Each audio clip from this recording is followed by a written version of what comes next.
만약 역사상 가장 강력한 두 남자가 단 한 여자의 향기에 무릎을 꿇었다면요? 여러분, 지금 눈을 감고 상상해 보십시오. 기원전 41년, 지중해의 작은 항구 타르수스, 로마 제국의 실세 마르쿠스 안토니우스는 부두에서 한 여인을 기다리고 있었습니다. 그런데 그녀가 나타나기도 전에 바람에 실려 온 이상한 향기가 항구 전체를 뒤덮기 시작했죠. 그리고 수평선 너머로 자주색 돛을 펼친 황금빛 배 한 척이 천천히 모습을 드러냅니다. 이 배에 탄 여인, 바로 클레오파트라 7세. 그녀는 그 순간 단 한 번의 등장으로 로마 제국의 운명을 바꿔놓았습니다. 2000년간 요부, 판무파탈, 유혹의 여왕이라 불려온 그녀. 하지만 과연 클레오파트라는 정말 그저 외모로 천하를 호령했던 걸까요? 오늘 영상 끝까지 보시면 여러분이 알고 있던 클레오파트라는 완전히 다른 인물로 다시 태어날 것입니다. 이 채널은 역사 속에 숨겨진 진실을 파헤칩니다. 승자가 쓴 역사, 그 이면에 가려진 이야기들. 아직 구독 안 하신 분들, 지금 구독과 좋아요 눌러주시면 매주 여러분의 상식을 뒤흔드는 역사 이야기를 가장 먼저 만나보실 수 있습니다. 자, 그럼 지금부터 시작합니다. 2000년 동안 왜곡되어 온 한 여왕의 진짜 얼굴을 지금 공개합니다. 영일영영 배경 설명한 여왕의 탄생. 기원전 69년 이집트 알렉산드리아. 지중해 문명의 심장부라 불리던 이 도시에서 한 아이가 태어납니다. 클레오파트라 7세 필로파토르. 그녀는 알렉산더 대왕의 후계자들이 세운 프톨레마이오스 왕조의 공주였습니다. 하지만 이 왕가에는 어두운 비밀이 있었죠. 권력을 지키기 위해 형제자매끼리 결혼하고 서로를 죽이는 것이 전통이었던 겁니다. 클레오파트라의 아버지 프톨레마이오스 12세는 피리 부는 왕이라는 조롱 섞인 별명을 가지고 있었습니다. 그는 로마에 천문학적인 뇌물을 바치며 간신히 왕좌를 유지했고 결국 이집트 왕실의 금고는 텅텅 비어버렸죠. 어린 클레오파트라는 이 모든 것을 지켜보며 자랐습니다. 아버지의 굴욕, 왕실의 암투, 로마라는 거대한 그림자. 그녀는 알았습니다. 이 게임에서 살아남으려면 단순히 예쁜 공주가 되어서는 안 된다는 것을. 그래서 클레오파트라는 다른 길을 선택합니다. 알렉산드리아 대도서관, 당시 인류 지식의 총집합체였던 그곳에서 그녀는 밤낮 없이 공부했습니다. 수학, 철학, 천문학, 웅변술. 그리고 무엇보다 언어. 클레오파트라는 무려 9개 이상의 언어를 유창하게 구사했습니다. 이집트어, 그리스어, 라틴어, 히브리어, 아랍어, 시리아어, 에티오피아어, 페르시아어, 파르티아어. 그녀는 프톨레마이오스 왕조 300년 역사상 이집트 토착 언어인 이집트어를 배운 최초의 파라오였습니다. 이것이 의미하는 바가 무엇일까요? 그녀는 처음부터 통역관 없이 자신의 목소리로 외교를 하겠다는 야심을 품고 있었던 겁니다. 기원전 51년 클레오파트라는 18세의 나이로 이집트의 왕좌에 오릅니다. 하지만 이집트의 전통에 따라 그녀는 10살짜리 남동생 프톨레마이오스 13세와 결혼해야 했습니다. 네, 10살짜리 남동생이 그녀의 남편이자 공동 통치자가 된 겁니다. 물론 클레오파트라에게 이 어린 남동생은 단지 형식적인 존재에 불과했죠. 그녀는 빠르게 정부 문서에서 남동생의 이름을 지워나갔고 자신만의 동전을 주저하기 시작했습니다. 하지만 이때 어둠 속에서 누군가가 움직이고 있었습니다. 포티노스, 프톨레마이오스 13세의 섭종이자 왕실의 실세였던 환관. 그는 어린 왕을 조종하며 권력을 장악하고 있었고 야심찬 누나 클레오파트라가 눈엣 가시였습니다. 기원전 48년 포티노스는 마침내 행동을 개시합니다. 쿠데타. 클레오파트라는 하룻밤 사이에 모든 것을 잃었습니다. 왕궁에서 쫓겨나고 사막 변방으로 추방된 그녀. 21살의 나이에 그녀의 시대는 끝난 것처럼 보였습니다. 하지만 바로 이 순간 역사는 예상치 못한 손님을 이집트로 보냅니다. 율리우스 카이사르, 로마 공화정의 최고 권력자. 그는 정적 폼페이우스를 쫓아 이집트까지 왔고 알렉산드리아 왕궁에 머물고 있었습니다. 클레오파트라는 생각했습니다. 저 남자가 나의 유일한 희망이다. 하지만 문제가 있었죠. 그녀는 추방당한 몸이었고 알렉산드리아에 들어가는 순간 죽임을 당할 수 있었습니다. 어떻게 해야 할까? 그녀는 미친 듯한 계획을 세웁니다. 역사가 플루타르코스는 이 장면을 이렇게 기록했습니다. 클레오파트라는 작은 배를 타고 어둠을 틈타 알렉산드리아에 잠입했다. 그리고 자신을 침대보호 자루에 몸을 웅크린 채 숨겼다.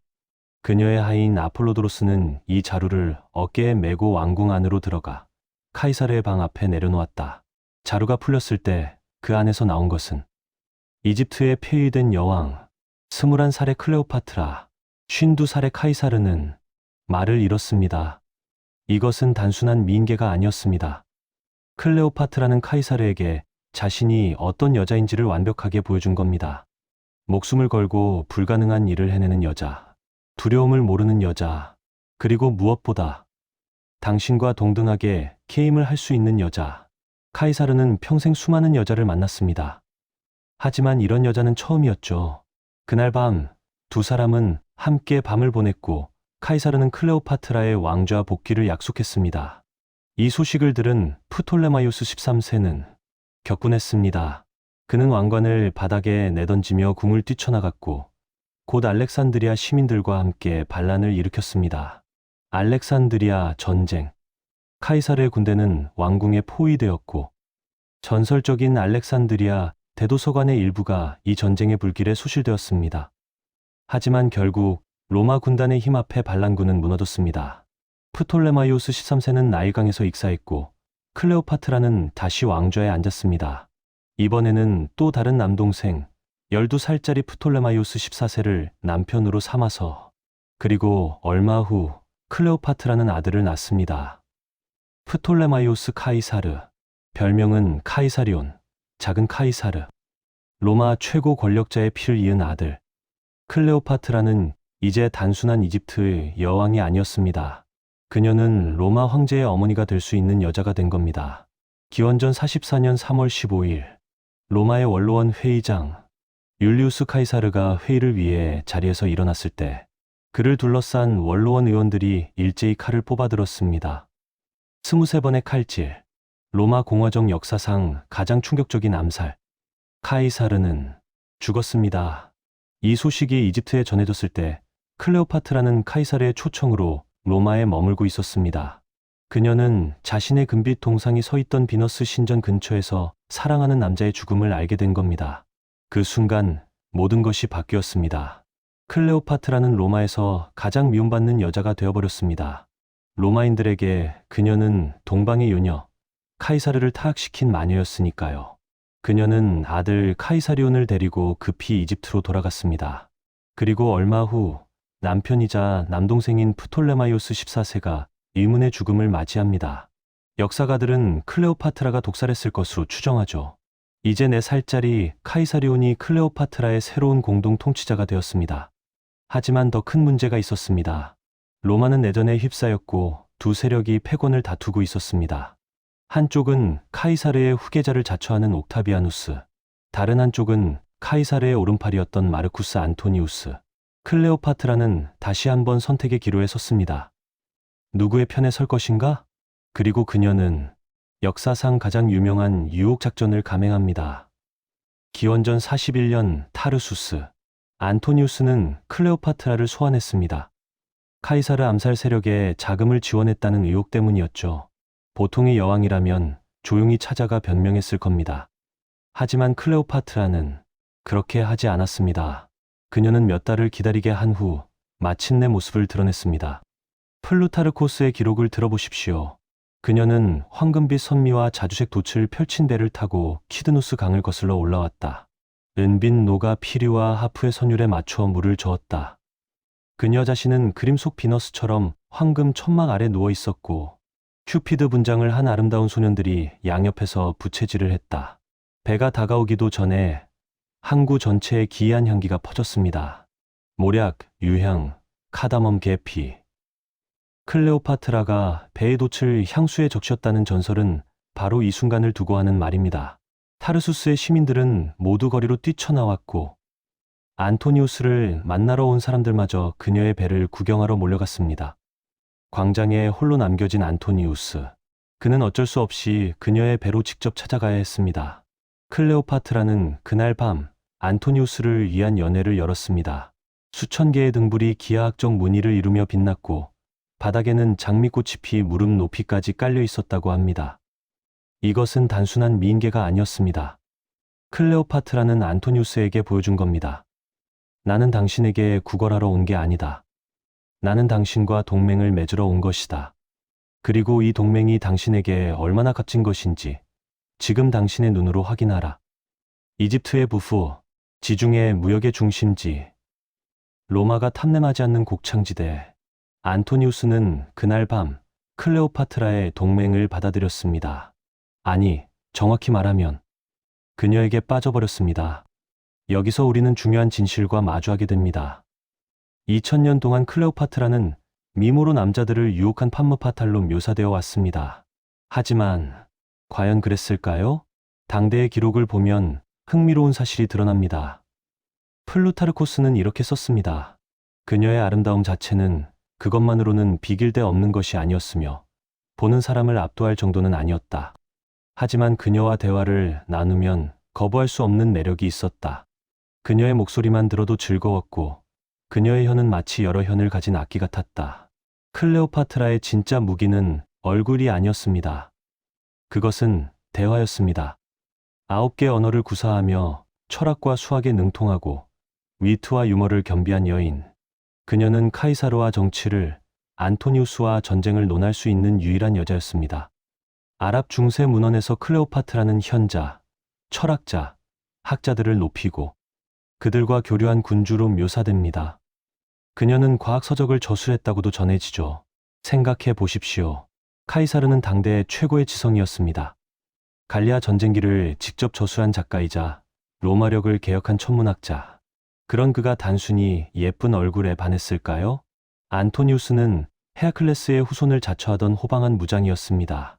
그런 그가 단순한 미인에게 조국 로마마저 등졌을까요? 클레오파트라는 그들에게 여자이기 이전에 동등한 파트너였습니다. 그리고 바로 이것이 로마인들이 가장 두려워한 점이었습니다. 기원전 32년 옥타비아누스는 마침내 클레오파트라에게 전쟁을 선포합니다. 명목상 로마의 적은 안토니우스가 아니라 클레오파트라였습니다. 옥타비아누스는 이렇게 선전했습니다.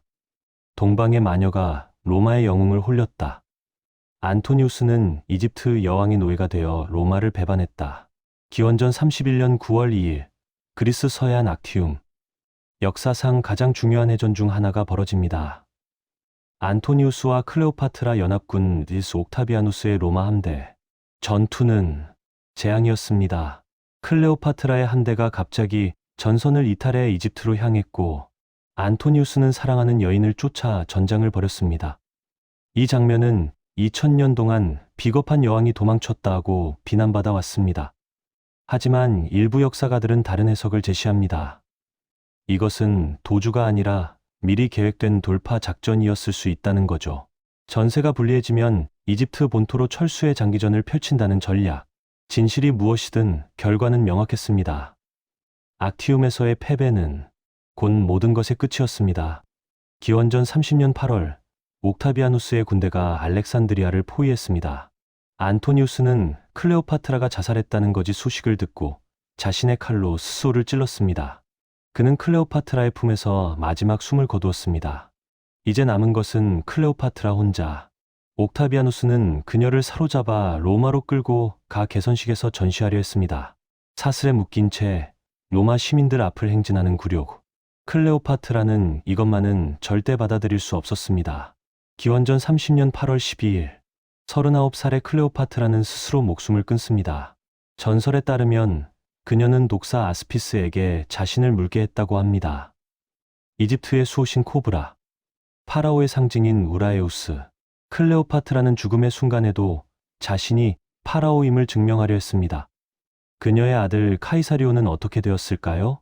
옥타비아누스의 참모 아리우스 디디무스는 이렇게 조언했다고 합니다. 카이사르가 너무 많으면 좋지 않습니다. 17살의 카이사리오는 처형되었습니다.